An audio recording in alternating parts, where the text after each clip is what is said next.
말씀입니다. 마태복음 28장 18절로 20절 말씀 우리 함께 한 음성으로 합독하겠습니다.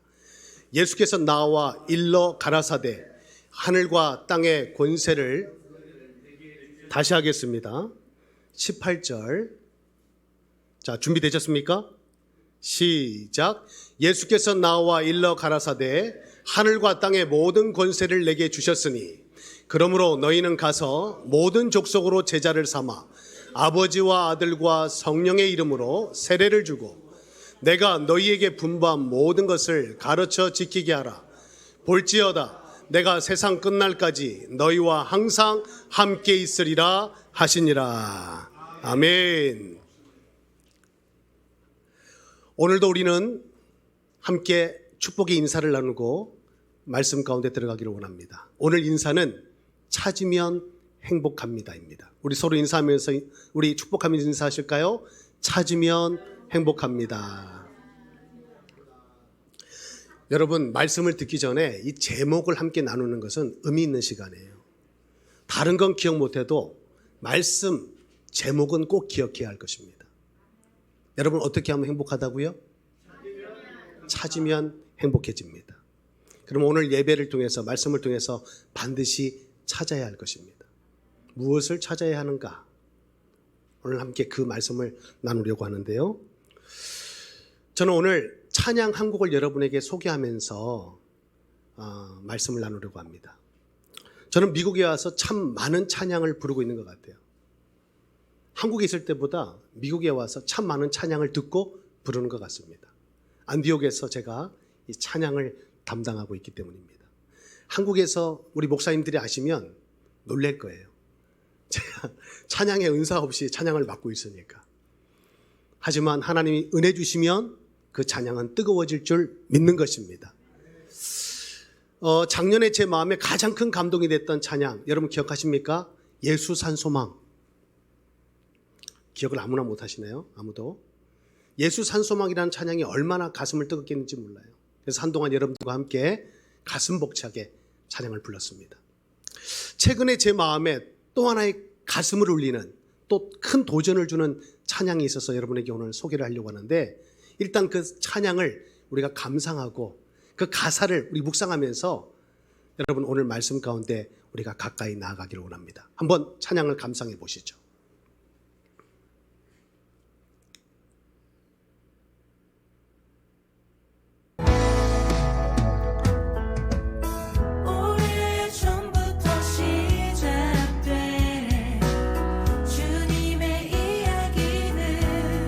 지금 내 삶에 이어져 주를 보게 하네. 오래전부터 시작된 주님의 이야기가 오래전부터 시작된 주님의 이야기는 지금 내 삶에 이어져 주를 보게 하네.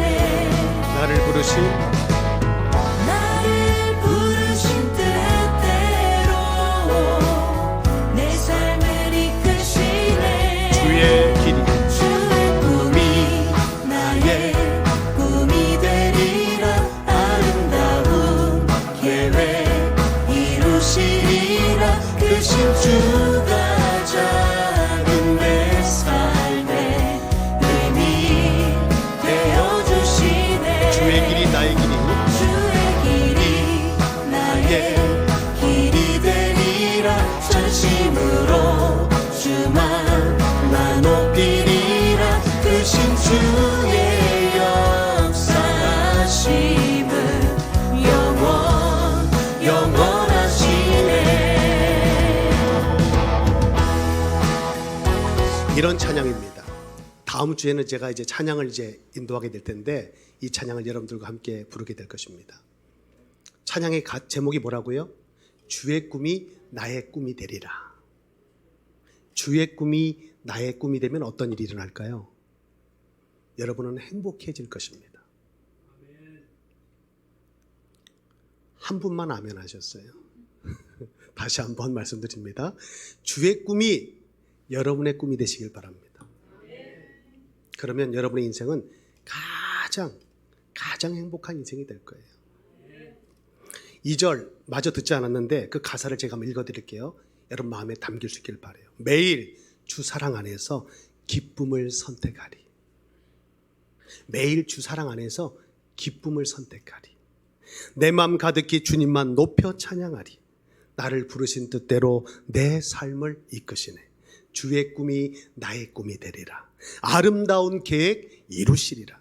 크신 주가 작은 내 삶에 의미 되어 주시네. 주의 길이 나의 길이 되리라.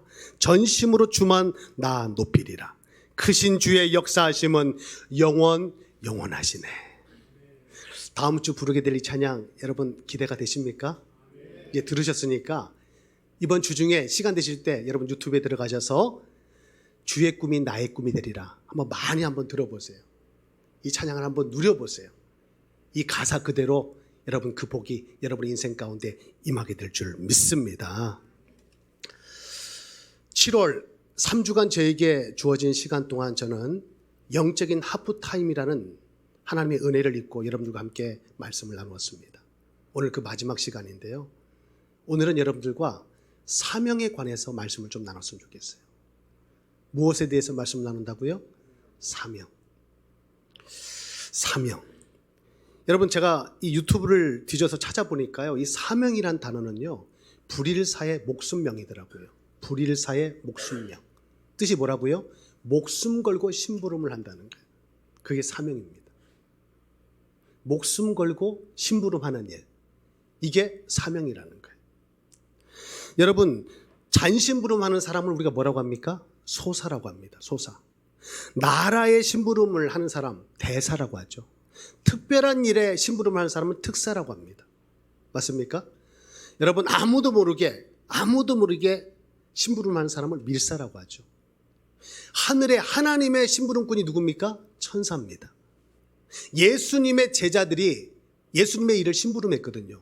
그들을 두고 우리는 사도라고 하죠. 여러분 사명은요. 목숨 걸고 심부름하는 일이에요. 그래서 사명이 우리에겐 때로는 부담이 됩니다. 하지만 그 사명이 우리에게 축복이 된다는 사실을 오늘 저는 여러분들과 함께 말씀 가운데 그 은혜를 나눠보려고 하는 거예요. 사명은 영어로 미션이라고 보낸다는 뜻을 가지고 있어요. 미션. 그래서 사명자, 우리가 사명을 가진 자를 사명자라고 하는데 그 사명자가 누구냐? 어떤 소임을 다하기 위해 보냄을 받은 자. 그가 바로 사명자입니다. 여러분 그런 말 들어보셨어요? 생즉사다. 생명이 있은즉 사명이 있다. 여러분 저와 여러분에게 무엇이 있어요? 지금 코에 호흡이 붙어 있어요. 생명이 있다는 겁니다. 고로 우리에게 무엇이 있다고요? 사명이 있는 거예요. 여러분에게 사명이 있다는 사실 알고 계셨어요? 오늘 말씀을 통해서 내게 주어진 사명이 무엇인지를 우리는 찾아야 할 것입니다. 미국의 유명한 방송인 오프라 윈프리는요, 그의 자서전에서 사명에 대해서 이런 말을 했어요. 남보다 더 많이 가진 것이 있다면 그것은 축복이 아니고 사명이다. 남에게 있지 않는 특별한 고통이, 아픔이 내게 있다면 그것은 고통이 아니라 사명이다. 여러분 인정하세요? 남에게 있지 않는 것이 있다면 그것이 사명이래요. 축복이 아니라. 남이 있지 않는 아픔이 내게 있다면 그것은 고통이 아니라 사명이다. 그 고통을 맛본 우리가 그 고통 가운데 있는 사람을 위로해 줄 수 있으니까요. 공감해 줄 수 있으니까요. 그것은 특별한 사명이라는 거예요. 그래서 오늘 우리는 우리에게 있는 내게 주어진 사명을 찾아서 우리는 나아가야 할 것입니다. 그러면 7월 영적 하프타임에 우리에게 주신 하나님의 약속의 말씀 그대로 우리 인생은 행복해질 거예요. 여러분 그냥 행복하자, 아프지 말고 행복하자 이 얘기 아니잖아요. 하나님의 사명 앞에 우리가 서고 그 사명을 감당하며 살아갈 때 여러분은 하늘로부터 공급되는 은혜를 맛보며 누리며 정말 행복한 인생을 살아가게 될 줄 믿는 것입니다. 그런 의미에서 보면요, 이 땅에 그리스도로 오신 예수님도요, 사명 때문에 오셨어요. 예수님이 무엇 때문에 오셨다고요? 사명 때문에 오신 거예요. 예수님의 사명이 무엇입니까? 십자가입니다. 십자가. 십자가에서 그 사명을 다 이루신 거예요.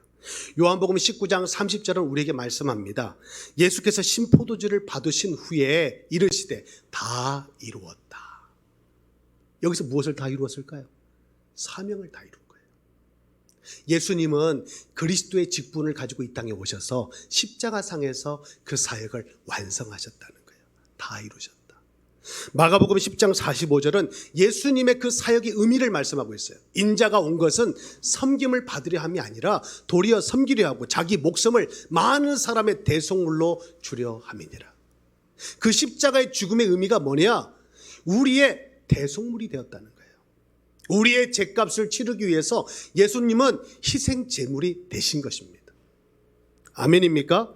히브리서 9장 22절은 말씀합니다. 피 흘림이 없이는 사함이 없느니라. 구약에는 양을 잡고 소를 잡아서 그 제물에 짐승의 피로 죄인이 하나님 앞에 나아갈 수 있었어요. 모든 구약의 제사는 예수님의 십자가 제단의 예표였던 것입니다. 우리는 더 이상 짐승의 피로 구원받지 않아요. 우리의 죄는 짐승의 피로 사함을 입지 않습니다. 예수의 피로, 십자가 제단에서 쏟으신 그 피로 단번에 완전히 영원히 사함을 받은 줄 믿습니다. 이사야 53장 5절 6절은 우리에게 말씀합니다. 그가 찔림은 우리의 허물 때문이요 그가 상함은 우리의 죄악 때문이라. 그가 징계를 받음으로 우리는 평화를 누리고 그가 채찍에 맞음으로 우리는 나음을 받았도다. 우리는 다 양 같아서 그렇 행하여 각기 제 길로 갔거늘 여호와께서는 우리 모두의 죄악을 그에게 담당시키셨도다. 하나님은요, 예수님을 십자가에 못 박으시면서 우리의 모든 죄를 다 못 박으셨어요. 아멘입니까? 여러분, 십자가에 예수님만 못 박히시면 안 돼요. 우리도 우리의 죄악도 십자가에 못 박혀야 돼요. 그래야 예수의 부활이 나의 부활이 되는 거예요. 예수의 생명이 나의 생명이 되는 줄 믿는 것입니다. 요한복음 11장 25절은 말씀합니다. 나는 부활이요 생명이니 나를 믿는 자는 죽어도 살겠고 무릇 살아서 믿는 자는 영원히 죽지 아니하리라. 여러분, 주님은 오늘도 우리에게 묻고 계세요. 이것을 내가 믿느냐? 여러분 정말 믿으세요? 주님이 우리의 부활이시고 생명 되심을 믿으세요? 오늘 그 믿음은 세상을 이기는 큰 믿음이 될 줄 믿습니다. 다시 말씀드립니다. 예수님께서 나를 구원하시기 위해서 십자가에서 하신 그 일, 그게 복음이에요. 여러분, 우리는 복음으로 말미암아 구원을 받은 자가 아닙니까? 복음 때문에 구원받은 자예요. 그 복음이 뭐라고요? 예수님이 나를 위해서 십자가에서 하신 일, 그 일이 복음인 거예요. 우리는 그 복음을 믿음으로 예수 십자가의 그리스도의 십자가를 바라봄으로 구원받은 자인 것입니다. 요한복음 14장 6절은 말합니다. 그분은 길이요 진리요 생명이시라. 어떤 길입니까? 하나님께로 가는 유일한 구원의 길입니다. 그분이 진리세요. 그분 안에 생명이 있는 거예요. 세상에 많은 길이 있다고 합니다.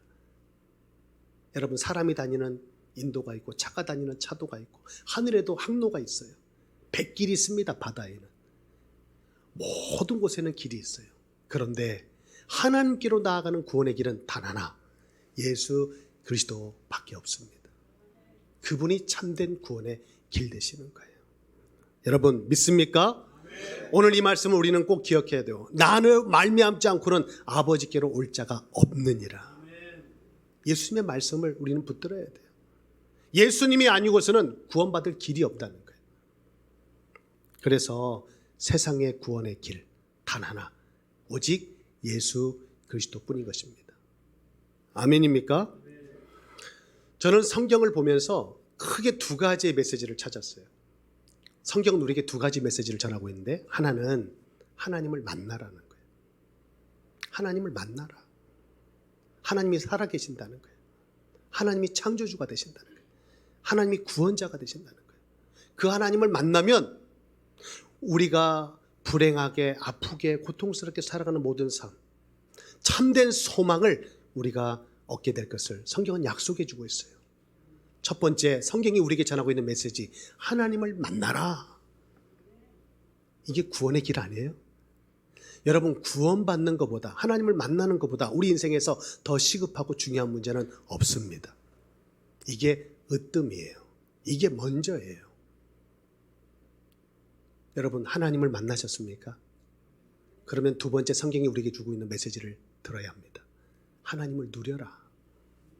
너와 함께 하시는 하나님을 누려라.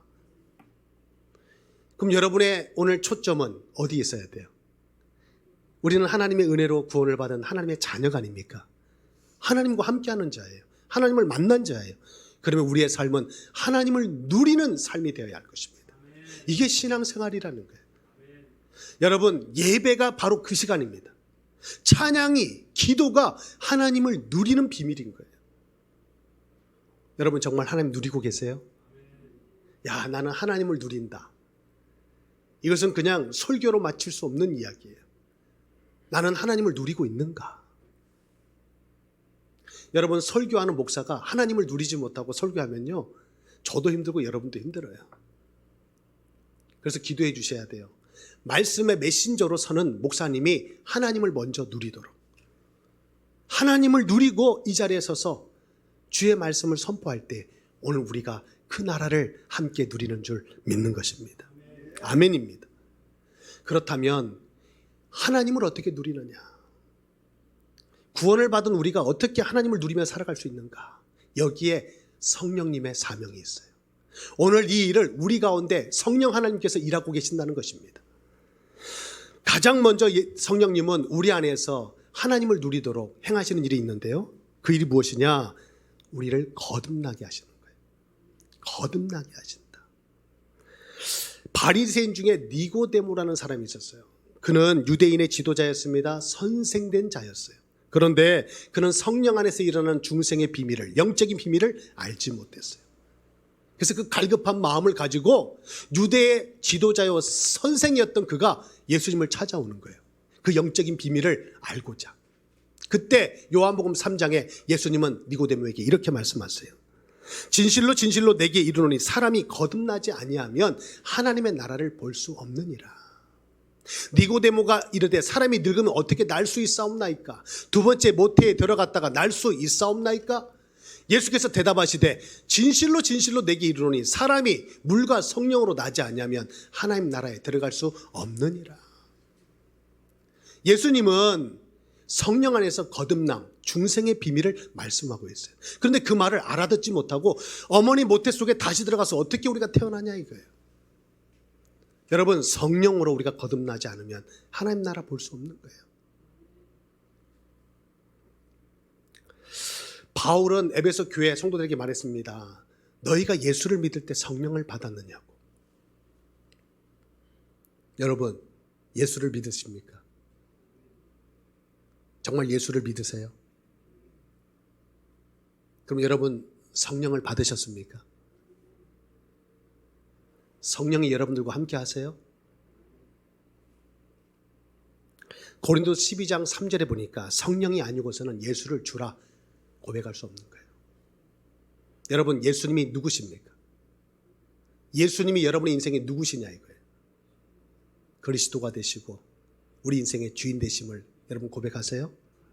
예수가 주라 고백할 수 있는 건 아무나 할 수 없다는 거예요. 성령이 아니고서는 시인할 수 없는 거예요. 고백할 수 없다는 거예요. 여러분, 그 성령으로 우리가 충만함을 누릴 때요, 우리 눈은 열리는 거예요. 성령으로 충만케 되면 우리는 그 나라를 보게 되는 거예요. 여러분 믿으십니까? 못 믿으시면 오늘 이 말씀을 보세요. 사도행전 7장에 보니까 평신도 스데반 집사가 순교 현장에서 이것을 본 것입니다. 스데반이 성령으로 충만하여 하늘을 우러러 주목하여 하나님의 영광과 및 예수께서 하나님 우편에 서신 것을 보고 말하되 보라, 하늘이 열리고 인자가 하나님 우편에 서신 것을 보너라. 여러분, 성령으로 충만한 스데반이요, 뭘 봤대요? 보좌 우편에 서서 자기를 바라보고 계시는 주님을 봤대요. 여러분, 순교는 아무나 하는 게 아니에요. 내가 오늘 순교해야지 내가 결단한다고 순교할 수 있는 거 아니에요. 돌멩이 한 대 맞아보셨어요? 내가 오늘 믿음으로 결단하지만 기다렸다는 듯이 그 결단하고 나오는 사람에게 돌팔매질을 던졌을 때 맞박에 돌 하나 맞으면 정신 차려져요. 우리는 그 길을 갈 수 없는 자입니다. 그러나 성령으로 붙들리고 성령으로 충만케 되면 우리의 눈이 열려 하늘 보좌에 일어서셔서 그 순교 현장에 돌에 맞아 이 복음 증거 때문에 복음 때문에 돌에 맞아 죽어가는 스데반을 하나님께서 예수님께서 나를 바라보고 계신다는 사실을 본다면 여러분 순교도 감당할 수 있게 되는 거예요. 눈물 흘리며 고통스러워하며 스데반은 죽지 않았어요. 천사의 얼굴을 하면서 그는 잠들었다. 성경은 말씀하고 있습니다. 여러분 오늘도 그 성령으로 충만함을 우리가 누려서 영안이 열리는 은혜가 있게 되기를 축복합니다. 둘째로 성령님은 우리 안에서 어떤 일을 행하시느냐, 우리에게 가르쳐 주시고요 생각나게 하시는 거예요. 가르쳐 주시고 생각나게 하신다. 우리 이번에 영적 하프타임에 나눴던 말씀들 우리의 지혜로는 기억할 수 없어요. 우리 머리로는 다 기억할 수 없어요. 생각할 수 없어요. 그러나 내 안에 성령께서 생각나게 하시고 기억나게 하시는 줄 믿는 것입니다. 보혜사 곧 아버지께서 내 이름으로 보내실 성령, 그가 너희에게 모든 것을 가르치시고 내가 너희에게 말한 모든 것을 생각나게 하리라. 아멘이십니까?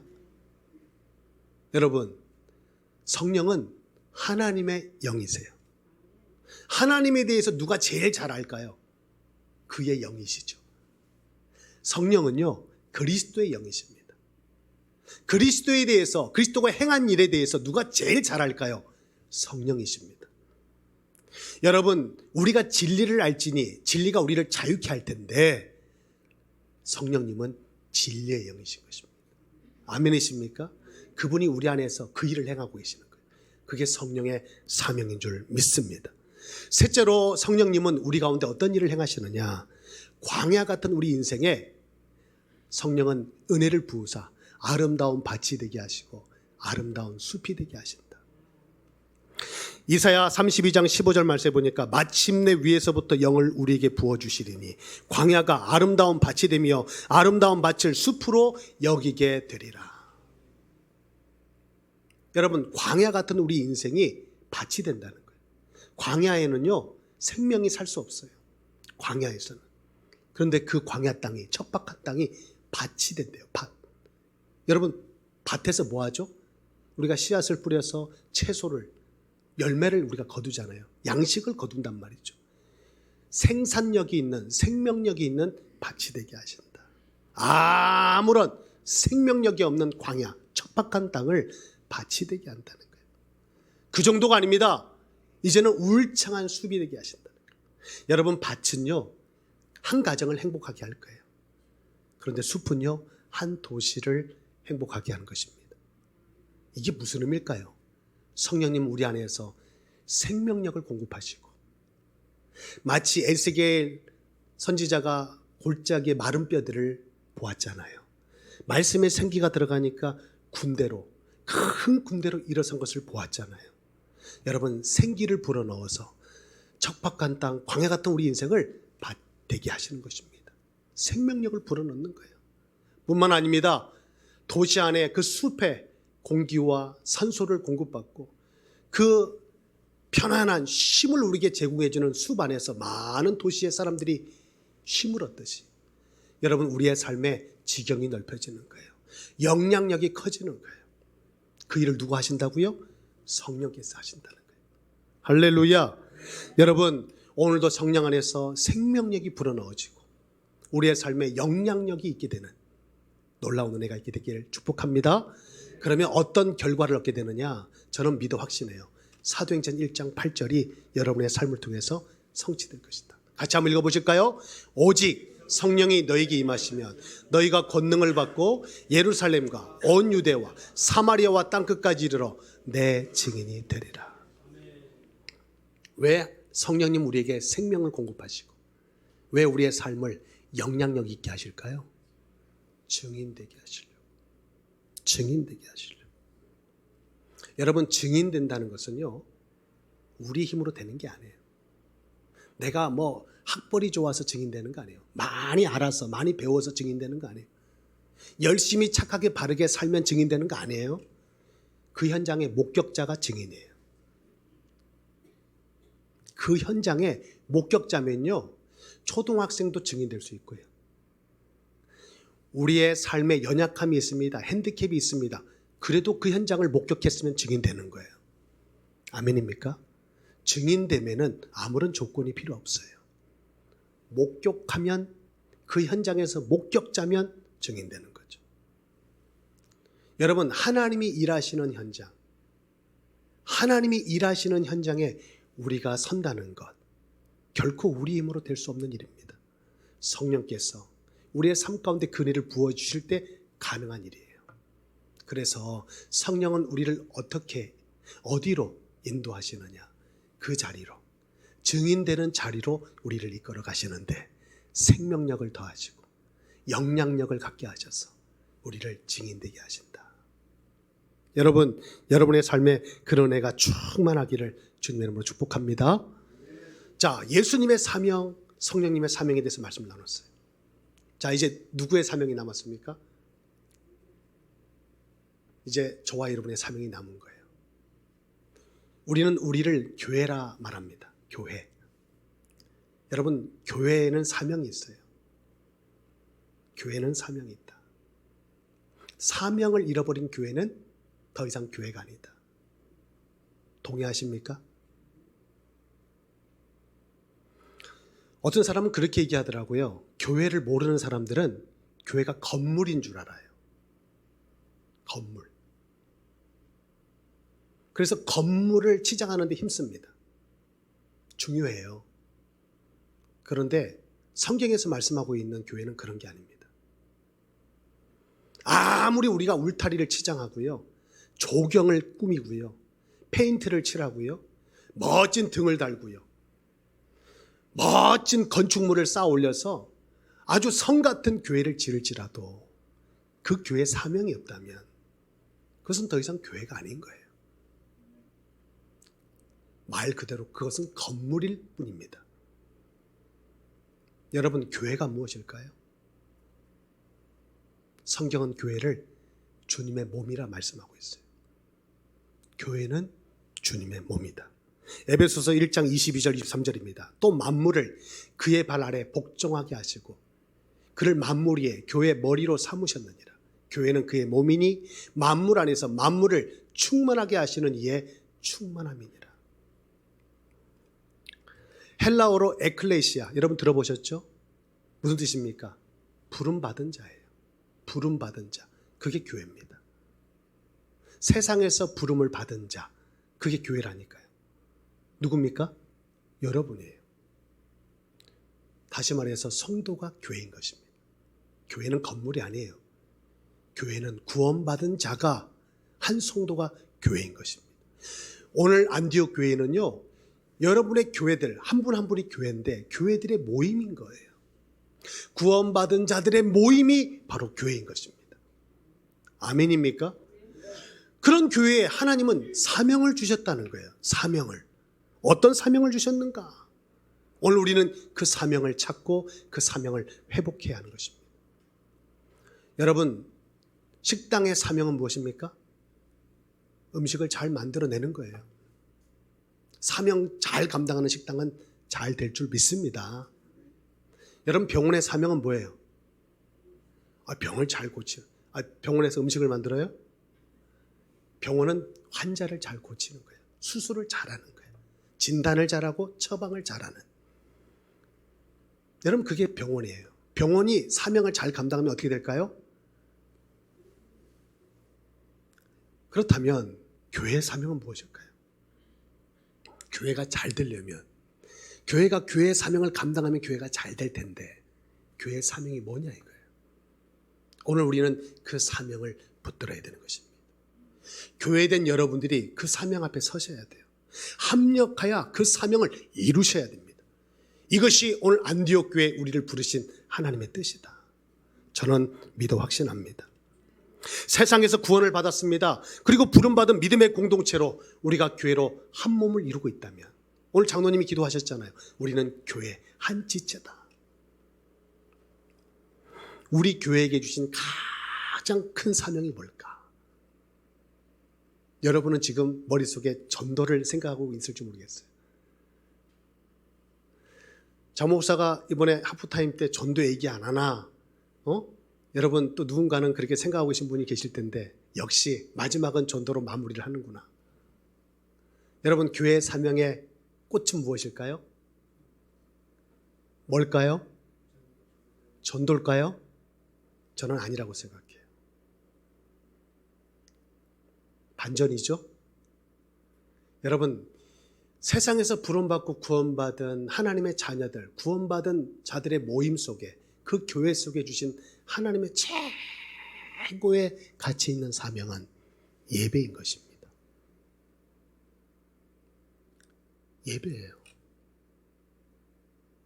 교회가 살려면요, 예배가 살아야 돼요. 예배의 온도는요, 우리의 신앙의 온도와 비례합니다. 저는 오순절파가 아니에요.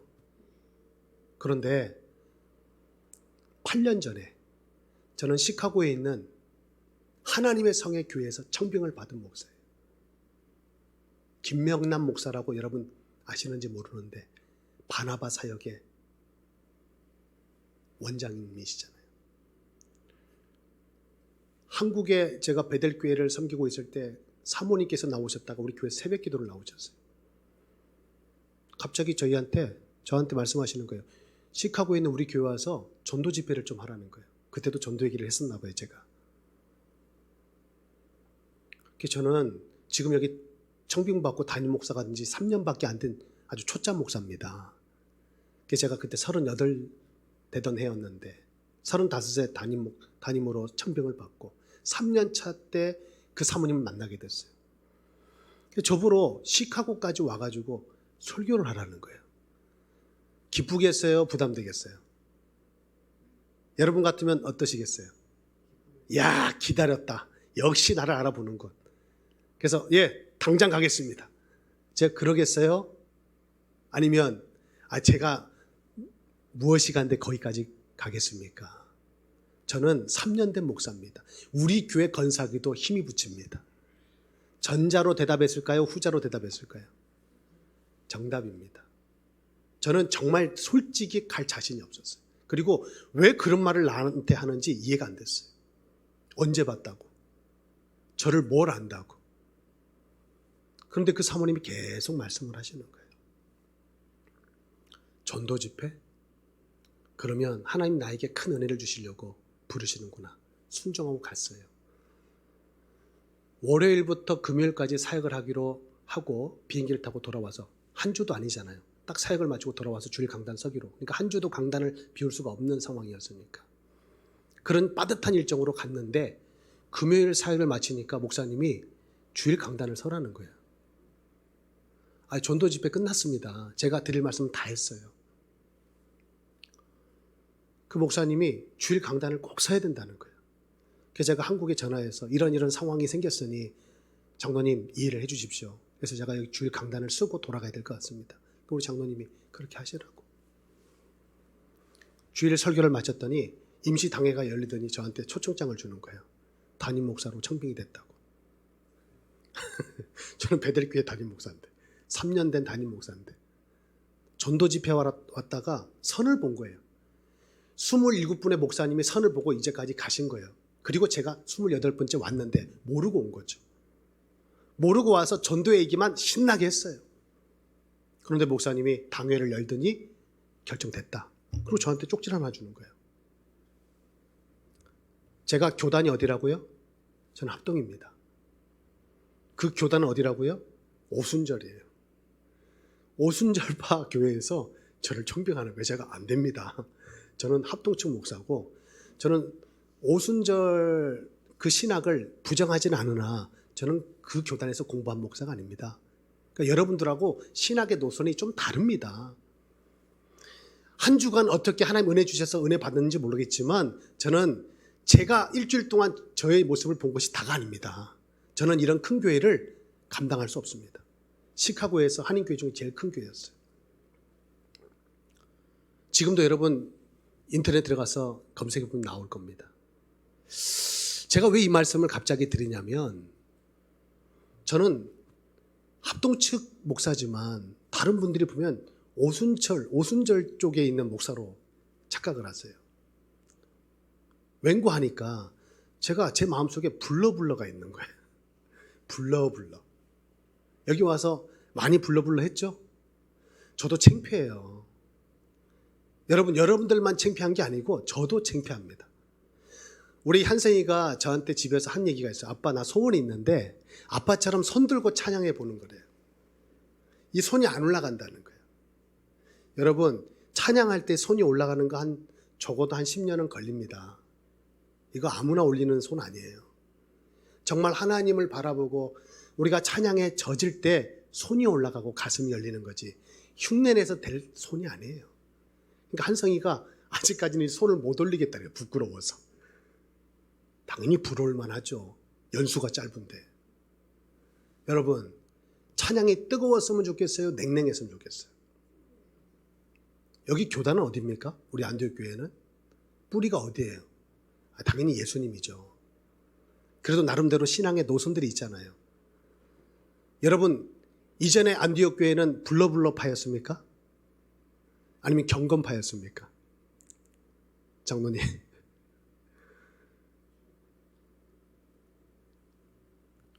저는 가는 곳마다 불사 지르고 싶어요.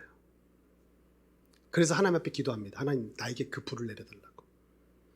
내 몸이 성령으로 불탈 때, 내 몸이 불타지 않고서 어디 가서 데피겠어요? 뭐 데피기라도 하겠어요?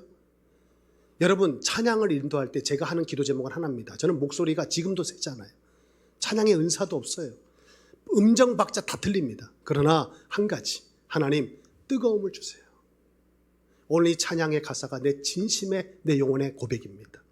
이 고백이 우리 성도님들의 고백이 되기를 소망합니다. 그리고 저 혼자 제 몸을 불사르는 거예요.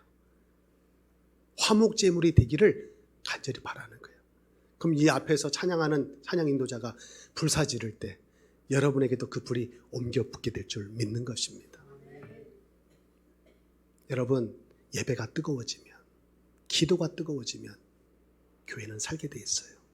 근데 그 시작이 예배로부터 시작된다는 거, 말씀으로부터 시작된다는 거, 여러분 꼭 기억할 수 있기를 바랍니다. 예배는 누가 받으십니까? 하나님 받으시죠. 그럼 예배는 누가 기뻐해야 돼요? 1번 하나님, 2번 우리. 어떻게 예배는 하나님 받으시고 기쁨은 우리가 받아야 됩니까? 여러분, 여러분의 기쁨을 위해서 예배하고 있지 않나요? 여러분이 은혜 받기 위해서 예배드리고 있지 않나요? 여러분이 응답받고 축복받기 위해서 예배드리고 있지 않습니까? 아멘. 이 타이밍은 아멘이 좀 뒤에 나오셔야 되는데, 여러분, 하나님이 기뻐 받으시는 예배 드려야 되지 않을까요? 하나님이 영광 받으시고 하나님이 즐거운 예배가 돼야 되지 않을까요? 예배를 누가 받으십니까? 하나님 받으시잖아요. 근데 제가 오늘 예배를 인도하면서 우리 수석 장로님이 기쁘시기를 바라고 거기에 초점을 맞추고 예배를 드리면 되겠어요? 장로님? 그럼 우리 김치원 장로님이 섭섭하시잖아요. 그럼 저는 이제 또 김치원 장로님께 초점을 맞춰서 장로님의 마음을 시원케 해드리는 말씀을 준비하면 그 예배가 올바른 예배일까요? 아니죠. 그러면 우리는 한 가지를 알아야 돼요. 예배자, 오늘 그 예배가 온전한 예배, 하나님이 기뻐 받으신 예배를 드리기 위해서 우리는 한 가지를 알아야 돼요. 그게 뭐냐? 그분의 마음이에요. 그분의 마음을 알고 우리가 예배를 드려야 합니다. 당신, 아버지 당신의 마음이란 찬양이 있어요. 가사를 읽어드릴 테니까 한번 들어보세요. 아버지 당신의 마음이 있는 곳에 나의 마음이 있기를 원해요. 아버지 당신의 눈물이 고인 곳에 나의 눈물이 고이기를 원해요. 아버지 바라보는 영혼에게 나의 두 눈이 향하기를 원해요. 아버지 당신이 울고 있는 어두운 땅에 나의 두 발이 향하기를 원해요. 나의 마음이 아버지의 마음 알아 내 모든 뜻 아버지의 뜻이 될 수 있기를 나의 온몸이 아버지의 마음을 알아 내 모든 삶 당신의 삶 되기를. 이런 찬양이 있어요. 여러분, 오늘 여러분 예배자로 이 자리에 계시는데 하나님의 마음을 알고 예배하고 계십니까? 정말 하나님의 그 마음을 기쁘시는 예배를 드리고 계십니까? 누가복음 15장에 보면 두 가지의 비유를 통해서 우리는 아버지의 마음을 이해할 수 있는데요. 첫째는 99마리의 양과 잃어버린 한 마리의 양을 통해서 아버지의 마음이 어디 있는 줄 알게 되는 거예요. 아버지의 마음 어디 있어요?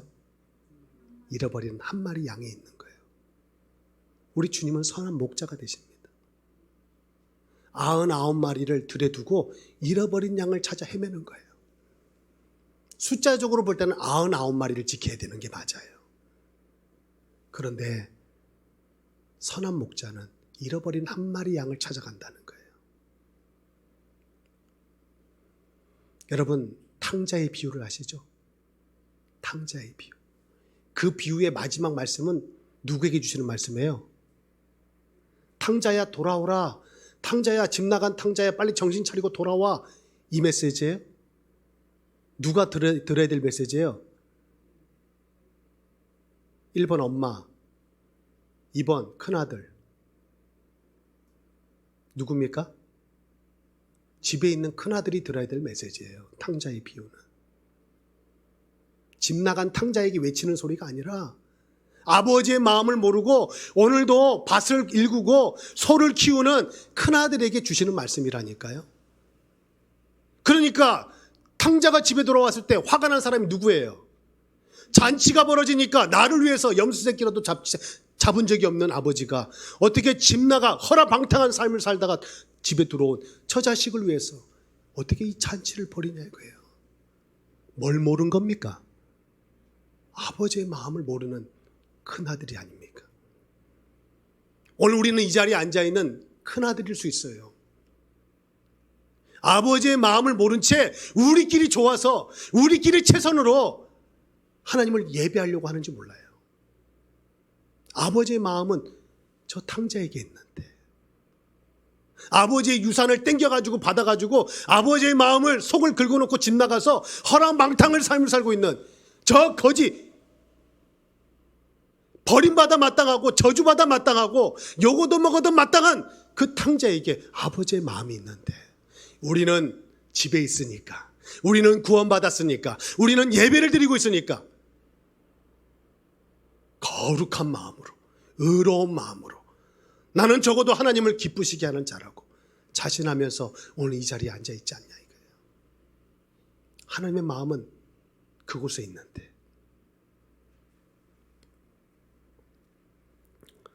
여러분, 우리 예배가 정말 하나님 기뻐 받으신 예배가 되려면 잃어버린 한 마리 양을 찾아야 할 것입니다.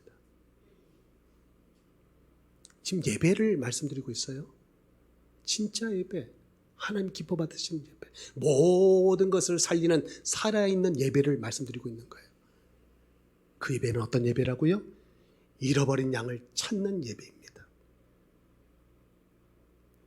탕자가 돌아와서 오늘 이 자리에 앉아 눈물로 회개하며 하나님을 예배할 때 그 예배는요, 우리 모두가 마음을 모아 힘을 모아 목소리 높여 드리는 예배보다 하나님 더 기뻐 받으시는 예배가 될 거예요. 아멘이십니까? 아멘이십니까? 여러분, 누가복음 15장 7절은 말합니다. 내가 너에게 이르노니 이와 같이 죄인 한 사람이 회개하면 하늘에서는 회개할 것 없는 의인 99으로 말미암아 기뻐하는 것보다 더 하리라. 우리의 예배도 기뻐 받으세요. 그러나 하나님이 더 기뻐 받으시는 예배 무엇입니까? 여기에 우리 교회가 감당해야 될 사명이 있다는 거예요. 로마서 10장 9절 10절은 말씀합니다. 내가 만일 내 입으로 예수를 주로 시인하며 또 하나님께서 그를 죽은 자 가운데서 살리신 것을 내 마음에 믿으면 구원을 받으리라. 사람이 마음으로 믿어 의에 이르고 입으로 시인하여 구원에 이르느니라. 여러분 정말 믿으세요? 그러면 10장 13절 우리 같이 한번 고백합시다. 믿음으로 고백했으면 좋겠어요. 시작. 누구든지 주의 이름을 부르는 자는 구원을 받으리라. 아멘입니까? 정말 아멘이세요? 누구든지입니까? 정말 누구든지입니까? 여기에는 제한이 없습니까? 여기는 자격이 없습니까? 조건이 없습니까? 누구든지입니까? 주의 이름을 부르는 자는 다 구원을 받으리라. 저도 그 믿음으로 구원받은 사람이에요. 자격 조건이 돼서 구원받지 못했어요. 구원받은 것이 아닙니다. 준비가 돼서 구원받은 거 아니에요. 때가 돼서 구원받은 거 아니에요. 그 이름 부르고 하나님 주신 약속을 따라 우리는 구원을 받은 거예요. 그런데 말입니다. 오늘 이 말씀을 우리는 마음에 새겨야 돼요. 주님의 말씀인 줄 믿습니다. 로마서 10장 14절 같이 한번 읽어보겠습니다. 그들이 믿지 아니하는 일을 어찌 부르리요? 듣지도 못한 일을 어찌 믿으리요? 전파하는 자가 없이 어찌 들으리요? 여기에 우리 교회가 감당해야 될 사명이 여러분 보이십니까? 다시 말씀드립니다. 전하지 않으면요, 듣지 못하고요. 듣지 못하면 믿지 못하고요. 믿지 못하면 부르지 못해요. 누구든지 그 이름 부르면 구원받는데 부르지 못해요. 왜요? 전하는 자가 없어서, 듣는 자가 없어서, 믿는 자가 없어서. 요한복음 1장 7절은 말씀합니다. 예수님도 이것 때문에 오셨대요. 전하시기 위해서. 그가 증언하러 왔으니 곧 빛에 대하여 증언하고 모든 사람이 자기로 말며 믿게 하려 합니다. 이 믿음 주시려고 전하시기 위해 이 땅에 오셨다는 거예요. 누가요? 예수님.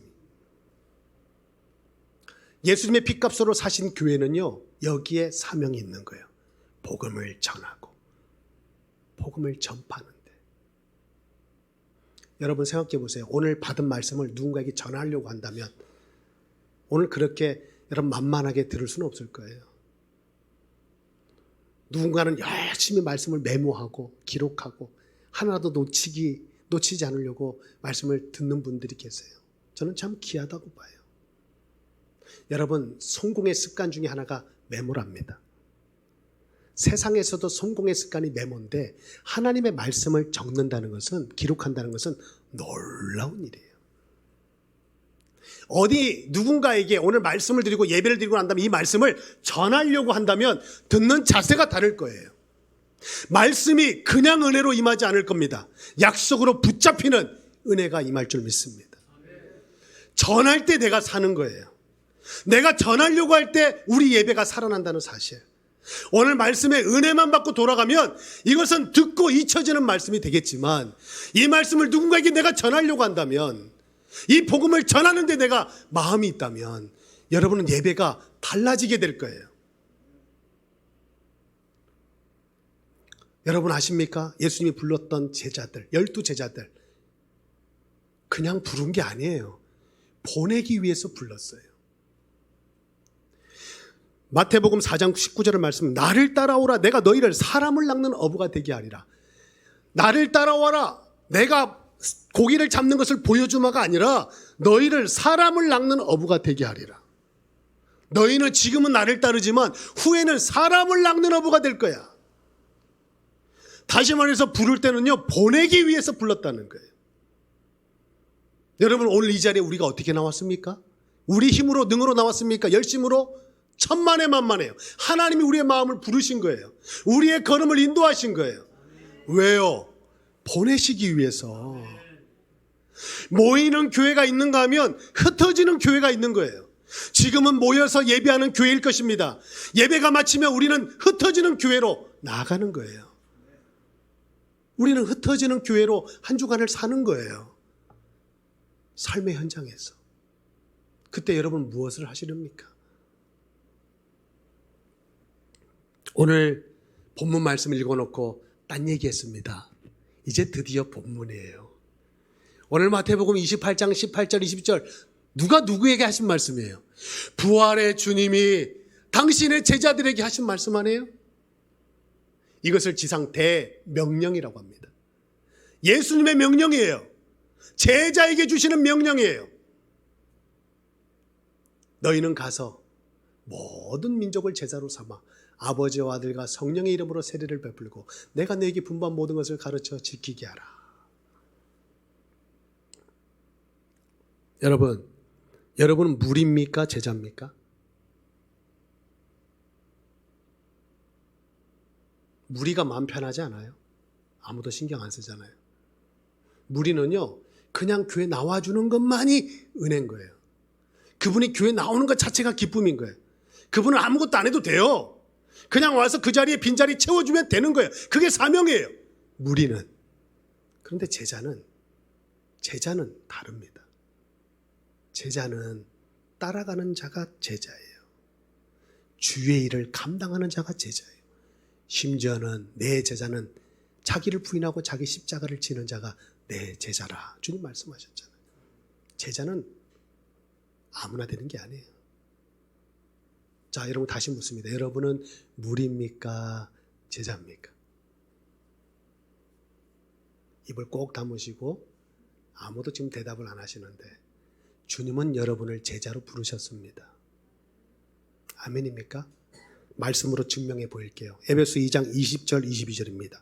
너희는 사도들과 선지자의 터 위에 세우심을 입은 자라. 그리스도 예수께서 친히 모퉁이 뜰로 되셨느니라. 그의 안에서 건물마다 서로 연결하여 주 안에서 성전이 되어가고 너희도 성령 안에서 하나님이 거하실 초소가 되기 위하여 그리스도 예수 안에서 함께 지어져 가느니라. 아멘입니까? 예수님은 교회 머리가 되시고요. 제자들과 사도들과 선지자들이 그 교회 터가 됐대요. 터. 예수님은 머리가 되시고 터가 되고 우리는요, 그 터 위에 세움을 받은 자다. 아멘입니까? 오늘 제자들에게 주신 명령은요, 사도가 되어서 이 말씀을 따라 나아갔고요. 우리는 그 사도들이 걸어갔던 삶의 믿음의 행적 위에 그 터 위에 세움을 받은 자다. 오늘 이 명령은 누구에게 주어졌다는 거예요? 사도들을 통해서 우리에게 전달이 됐다는 거예요. 마치 마라톤, 계주 경지에서 바톤을 이어받듯이 우리는 사도를 통해서 오늘 주님의 명령을 받은 자가 되었다. 아멘이십니까? 아멘이십니까? 그 믿음 안에서 우리가 함께 주의 성전으로 하나님이 거하실 처소로 함께 지어져 가는 존재라는 거예요. 그게 교회입니다. 오늘 이 말씀을 언약으로 붙잡고 초대교회 사도들, 제자들이었잖아요. 사도들은 사도행전 5장 42절에 날마다 성전에 있든지 집에 있든지 예수는 그리스도라, 예수는 그리스도라, 예수는 그리스도라고 가르치기와 전도하기를 쉬지 않았대요. 그게 초대교회였습니다. 여러분, 오늘 여러분의 사명이 보이십니까?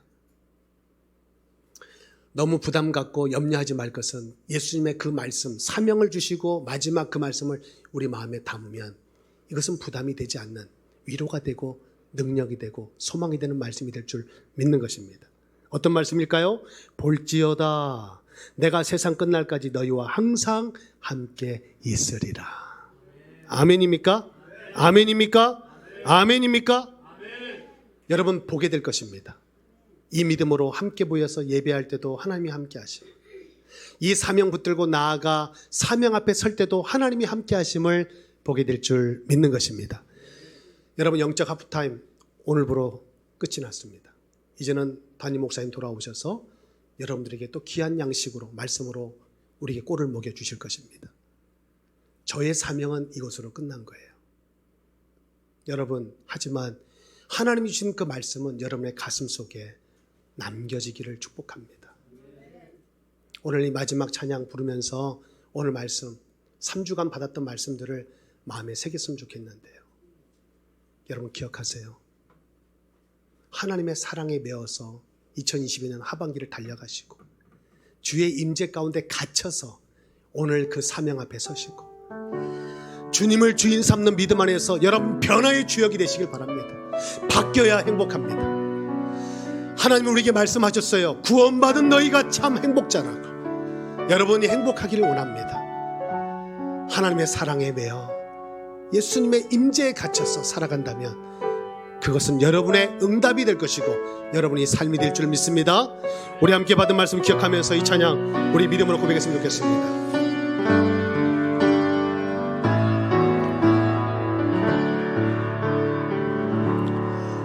오직 주의 사랑에 매여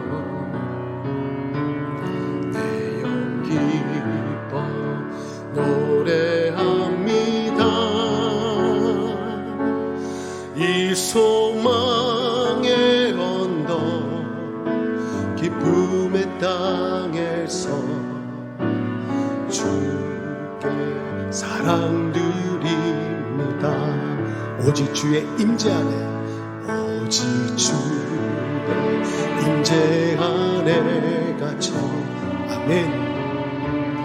내 영 기뻐 찬양합니다. 이 소망의 언덕 거룩한 땅에서 주께 경배드립니다. 주께서 주신 모든 은혜 나는 말할 수 없네. 내 영혼 즐거이 주 따르렵니다. 내 삶을 주께서 주신 것, 우리 다 함께 자리에서 일어나셔서 찬양합니다. 주신 모든 은혜 나를 말할 수 없네.